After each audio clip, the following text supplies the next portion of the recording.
Hello, I'm Susan Brownrigg and I'm a children's author, and today I'm going to talk to you about how you can become a children's author too.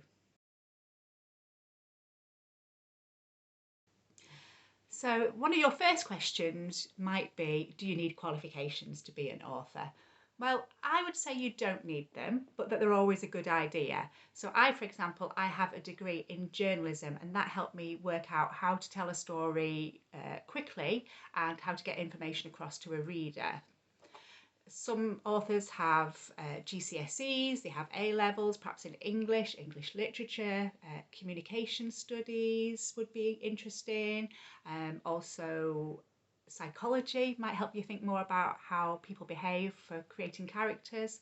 But if you find exams a struggle, don't worry, because as long as you enjoy telling a story, I think you can become an author. And if you have dyslexia and you struggle with spellings or your handwriting or punctuation, don't worry. As long as you've got a good idea for a book, as long as you can get that idea across, then authors have someone that helps them with making sure their book is as good as it could be.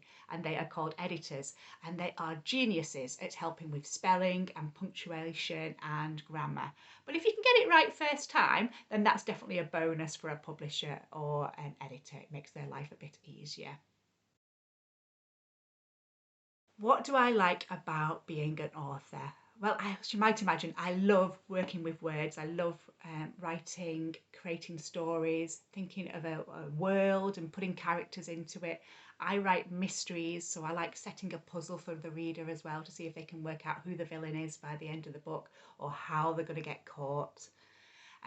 But I also really enjoy another side of being an author, which is getting to meet my readers, meeting all the different children who have been reading my Gracie books and I hope will read my new books that will be coming out. And I love going into schools. I love doing virtual meets over Zoom as well. I love it when children ask me lots of questions about where my ideas come from and how to write a book. If you want to be an author, how can you gain experience? What can you do to help yourself make your dream come true? Well, I would recommend writing as much as you can. I like to have a notebook with me. When I was at school and at college, I used to write at break time.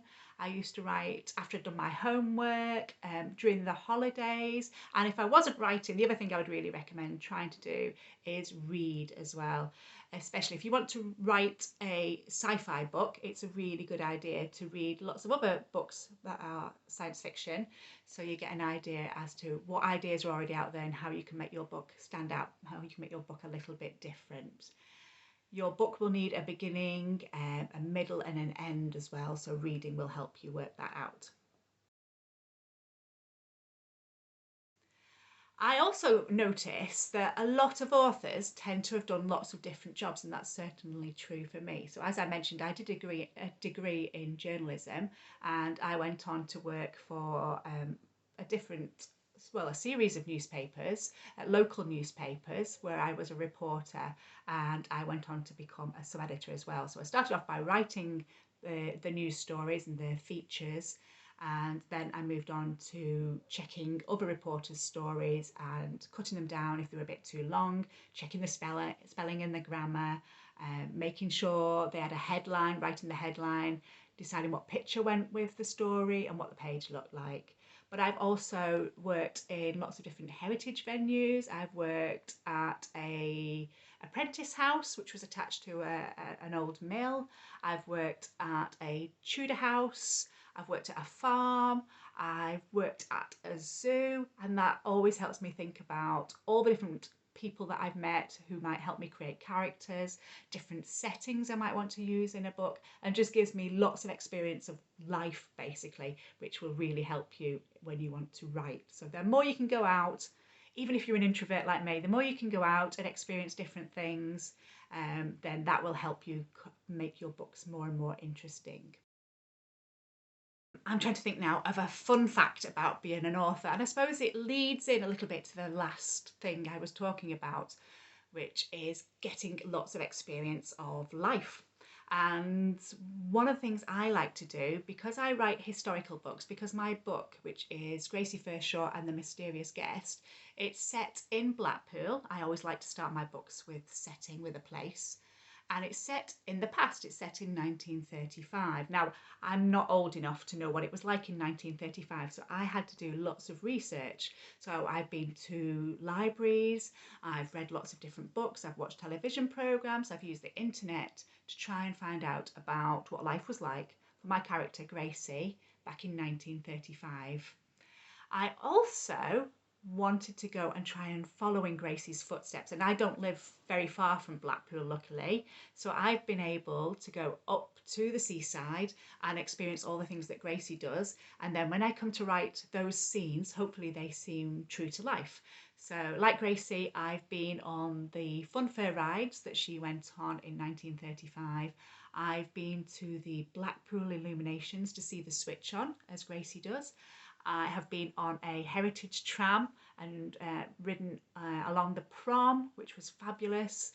I've been to see the Illuminations factory where they animated tableau, kind of the signs that are made of lights that flash on and on, are kept and repaired. And I've been into the tower as well, into the ballroom, and listened to the Wurlitzer play. Another good idea, if you want to make your book seem real, is to think about the food that your characters eat. So I've also eaten sticks of Blackpool Rock and fish and chips walking along the prom as well, but watch out for those seagulls if you do have chips at the seaside, because they do try and come in and pinch them. Well, I hope you found my talk interesting. I do have a website, which is susanbrownrigg.com, where you can find out more about my book, and you can find out more about the research that I've done. And I hope you enjoy thinking about what career you might like to have one day. Bye.